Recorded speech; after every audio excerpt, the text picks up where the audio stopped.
अपना छत्तीसगढ़ में आप सभी का बहुत स्वागत है और मैं हूं आपके साथ अमनदीप। रुक करेंगे खबरों की ओर।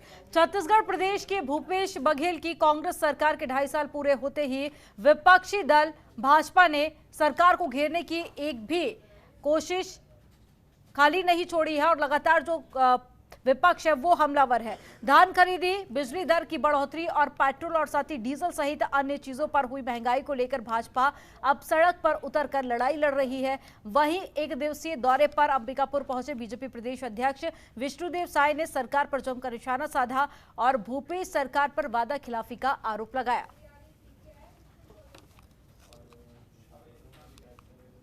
छत्तीसगढ़ की 2.5 करोड़ से ज्यादा जनता एक बहुत बड़ी उम्मीद के साथ कांग्रेस को सरकार में बैठाई थी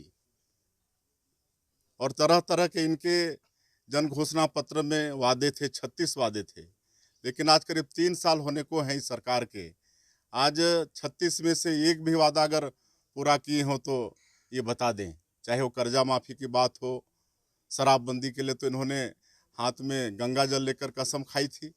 लेकिन आज कोरोना जैसे महामारी के समय में, जबकि सरकार का दायित्व था कि हर ज़रूरतमंद के यहाँ दवाई का वो होम डिलीवरी करते, लेकिन दारू का ऑनलाइन ये लोग ऑर्डर लेके होम डिलीवरी किए। और चाहे वो बेरोजगारी भत्ता की बात हो, चाहे नियमितीकरण की बात हो, एक भी वादा इस सरकार पूरा करने में सफल नहीं हुई है। आज इनका सारा ध्यान कुर्सी बचाने में। और ज्यादा जानकारी के साथ में संवाददाता मनमोहन नेताम जुड़ गए हैं। मनमोहन, अभी छत्तीसगढ़ में विधानसभा चुनाव में वक्त है, लेकिन उससे पहले ही आरोप और प्रत्यारोप का जो दौर है वो शुरू हो चुका है।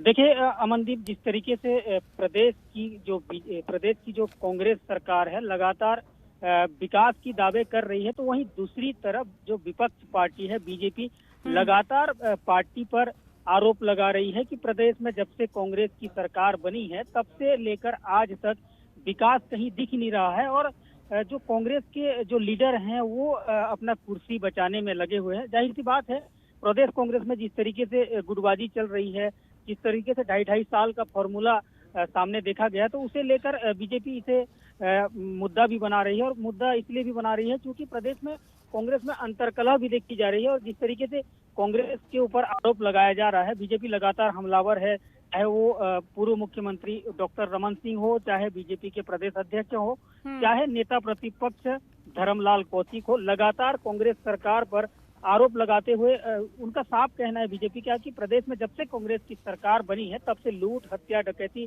जैसे क्राइम में वृद्धि हुई है। और इस पूरे मामले को लेकर अब बीजेपी सत्ताधारी कांग्रेस को घेरना चाहती है। मनमोहन, इस तरह के जो आरोप है वो जनता को अपने पक्ष में करने के लिए लगाए जाते हैं। अगर छत्तीसगढ़ का माहौल देखें तो किस तरह का, क्या बीजेपी के पक्ष में जनता होती हुई दिखाई दे रही है? क्योंकि अगर हम भूपेश सरकार के कार्यकाल की बात करें तो कई सारे जो विकास के कार्य हैं उस दौरान हुए हैं, कई सारे क्षेत्रों में नंबर 1 भी छत्तीसगढ़ आया है। तो इस बीच ऐसे आरोप और प्रत्यारोपों का जनता पर कैसा असर देखा जा रहा है?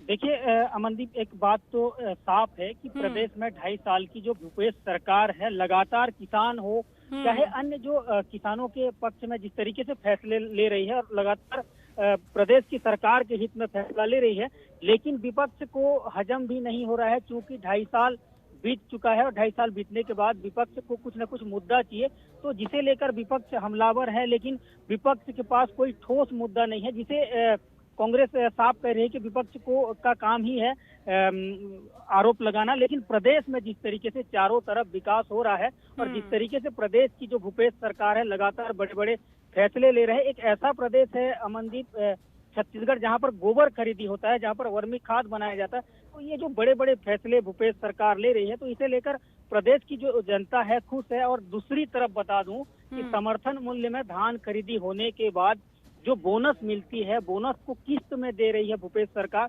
जहां एक तरफ जो तीज त्योहार मनाया जाता है, तीज त्योहार के ठीक पहले बोनस मिल रही है, तो उसे लेकर प्रदेश की जनताओं में काफी खुशी है। क्योंकि जो बोनस की राशि है वो तीज त्योहार के पहले मिलती है, तो उन्हें उस राशि का सदुपयोग होता है। तो जाहिर सी बात है कि जो जनता में काफी खुशी है।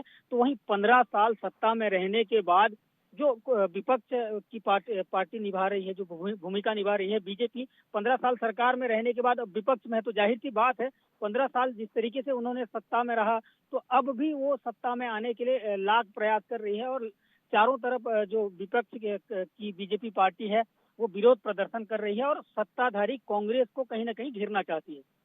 2 साल का जो कार्यकाल का आपने जिक्र किया, ये छत्तीसगढ़ की राजनीति में हमेशा से ही मुद्दा गरमाया रहता है और जब जब इसको लेकर सवाल उठते हैं, छत्तीसगढ़ की राजनीति अपने पूरे चरम पर होती है। विपक्ष इसको लेकर सवाल उठा रहा है, लेकिन सत्ता पक्ष में किस तरह की सियासी हलचल देखी जा रही है? क्योंकि जैसे ही 2.5 साल पूरा हुआ, उसके बाद आपको याद ही होगा कि टीएस सिंहदेव के जो समर्थक थे, उनकी तरफ से भी विरोध प्रदर्शन किया गया था। तो अभी सत्ता पक्ष की अगर हम बात करें तो किस तरह की सियासी हलचल देखी जा रही है? हालांकि बार बार हम देखते हैं कि जो मुख्यमंत्री है वहां के छत्तीसगढ़ के, वो बार बार इस चीज को नकारते हैं और कहते हैं कि आगे भी यही मुख्यमंत्री बने रहेंगे, लेकिन उसके बावजूद भी जो सवाल है वो बार बार खड़े हो रहे हैं। देखिए अमनदीप, छत्तीसगढ़ में जो छत्तीसगढ़ के कांग्रेस के जो लीडर हैं दिल्ली पहुंचे थे और दिल्ली में उस दौरान एक नारेबाजी हुई थी कि छत्तीसगढ़ डोल रहा है, बाबा बाबा बोल रहा है, जिसे लेकर सियासी जो पारा है वो गर्म हो गया था। और अभी की बात बता दूं कि जिस तरीके से 2.5 साल का जो फॉर्मूला अपनाने की बात हो रही थी और लगातार ये तो बयानबाजी है, चाहे भूपेश बघेल की हो, चाहे टीएस बाबा की हो, और चाहे विपक्ष की हो, लगातार जो बयानबाजी हो रही थी वह बयानबाजी अब बंद हो गई है। और किसी भी तरीके से अभी किसी भी माहौल में जैसे कार्यक्रम होते हैं और किसी भी सार्वजनिक कार्यक्रम में यह जो 2.5 साल का फॉर्मूला लगभग अब खत्म हो चुका है।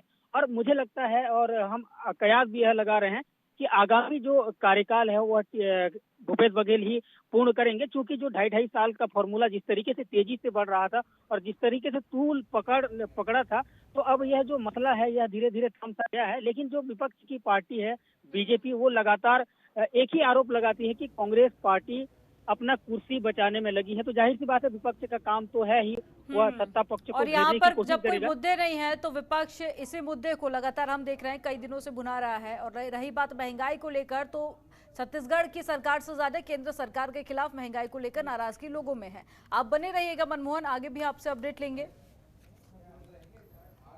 और छत्तीसगढ़ विधानसभा के शीतकालीन सत्र की अधिसूचना जारी हो गई है और विपक्ष अलग अलग मुद्दों पर सरकार को घेरने की तैयारी में जुटा हुआ है। नेता प्रतिपक्ष धर्मलाल कौशिक ने 13 दिसंबर से शुरू होने वाली 5 दिवसीय सत्र को बहुत छोटा माना है। धर्मलाल कौशिक ने कहा है कि उनके पास मुद्दे हजार हैं, लेकिन सत्र छोटा है। और कौशिक ने कहा है कि प्रदेश में किसान धान सस्ते में बेचने को मजबूर हैं और धान खराब हो रहा है। प्रदेश में अराजक माहौल बना हुआ है। वहीं झीरम जांच रिपोर्ट के मुद्दे पर एक बार फिर विपक्ष हमलावर होता हुआ नजर आ रहा है और साथ ही सरकार पर कई सारे सवाल भी उठाए गए हैं। निर्मित है रूप से झीरम में जिस प्रकार से कांग्रेस की सरकार राजनीति कर रही है, वास्तविक में अंदर से घबराई हुई है।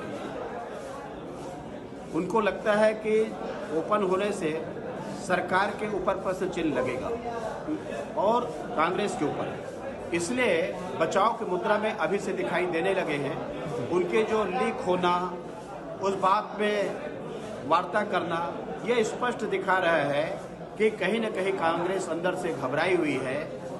जांच में कहीं किसी का नाम तो नहीं है और मुझे लगता है कि जब तक आपने रिपोर्ट नहीं देखा कि जांच पूरी हो गई, अधूरी है, कोई जांच कमेटी बनाने की उनको जरूरत भी नहीं थी। ये जल्दबाजी में जो निर्णय लिया गया है, एक प्रकार से कांग्रेस विचलित है, बौखलाहट है।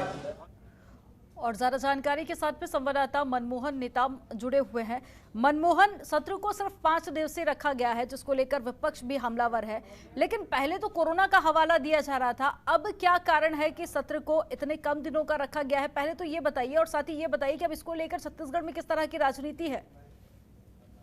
बिल्कुल अमनदीप, छत्तीसगढ़ में जो विधानसभा का सत्र है 13 दिसंबर से 5 दिवसीय जो सत्र होना है, उसे लेकर जो विपक्ष है बीजेपी, वो हमलावर है कि वो विपक्ष का एक ही आरोप है कि सत्र बहुत छोटा है और मुद्दे बहुत हैं। तो धर्मलाल कौशिक ने साफ कहा है कि छत्तीसगढ़ में जिस तरीके से सत्ता पक्ष है, सत्ता पक्ष लगातार प्रदेश में अराजकता का माहौल है और जो प्रदेश की कांग्रेस सरकार जिस तरीके से सत्ता में आसीन है, वो अब प्रदेश को ठीक से चला नहीं पा रही है और प्रदेश में सिर्फ और लूट का माहौल चल रहा है और चारों तरफ जो जनता में मायूसी देखी जा रही है। जिस मुरीद के साथ, जिस इरादे के साथ प्रदेश की जनता कांग्रेस को सत्ता में बिठाई थी, अब हम उनकी जो इच्छा है, ऐसी बात है कि प्रदेश में 2.5 साल का जो कार्यकाल है, भूपेश बघेल का कार्यकाल है, इस 2.5 साल के कार्यकाल में जो कोरोना काल है, कोरोना काल भी कहीं ना कहीं सबसे बड़ी रोड़ा बनी विकास को लेकर।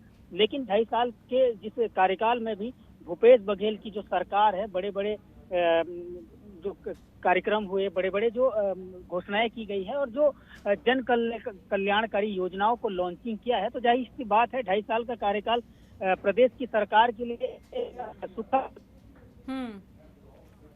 मनमोहन, और साथ ही झीरम घाटी को लेकर भी जो हमला हुआ था, उसको लेकर भी तमाम जो सवाल हैं वो खड़े किए गए हैं। आपको याद होगा, जब भी इसकी बरसी होती है, सत्ता पक्ष हो या विपक्ष हो, एक दूसरे पर आरोप लगाते हुए देखे जाते हैं। लेकिन ये एक गंभीर मुद्दा है। इससे पहले हमने भूपेश बघेल को भी बरसी के दौरान कहते हुए सुना था कि पूरे मामले को लेकर जांच की जाएगी और जो भी रिपोर्ट सामने आएगी उसके हिसाब से फिर आगे कार्रवाई भी होगी। लेकिन इतने साल गुजरने के बाद भी वो एक मुद्दा वैसे ही बना हुआ है। अभी तक पूरे मामले को लेकर जांच में कुछ भी स्पष्ट नहीं हो पाया है। घाटी में जिस तरीके से नक्सली हमला हुआ, और इस नक्सली हमले में कांग्रेस पार्टी अपने शीर्ष नेताओं को खो चुकी और शीर्ष नेता इस हमले में शहीद हुए और कांग्रेस इस पूरे मुद्दे को लेकर जांच की मांग की। और अब जो जांच हुई है, इस जांच का रिपोर्ट राज्यपाल को सौंपी गई। तो कांग्रेस की पार्टी का एक ही कहना है कि जो जांच रिपोर्ट है वो राज्यपाल को क्यों सौंपी गई, सरकार को क्यों।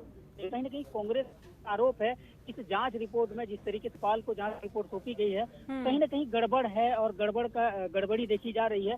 अगर यह रिपोर्ट सरकार को सौंपी जाती तो जाहिर सी बात है, जिस तरीके से इस मामले में खुलासा होता भी, लेकिन इस पूरे घटनाक्रम को लेकर जस्ट इसके विपरीत बीजेपी पार्टी आरोप लगा रही है। बीजेपी का एक ही कहना है कि कांग्रेस पार्टी इस रिपोर्ट का खुलासा हो जाने के डर से कांग्रेस पार्टी आरोप लगा रही है कि यह जो रिपोर्ट है इसे सरकार को सौंपना चाहिए। लेकिन राज्यपाल को यह जो रिपोर्ट सौंपी गई है, तो इसे लेकर सत्ता पक्ष आरोप लगा रही है। और वही इस पूरे तो मनमोहन, छत्तीसगढ़ में जो राजनीति है वो अपने पूरे चरम पर है। आरोप और प्रत्यारोप का दौर भी शुरू हो चुका है। विपक्ष लगातार कोशिश कर रहा है सत्ता पक्ष को घेरने की।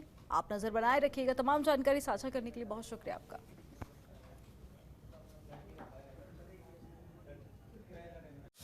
खबरों के निष्पक्ष विश्लेषण के लिए सब्सक्राइब करें Janatantra TV and press the bell icon. Never miss any update.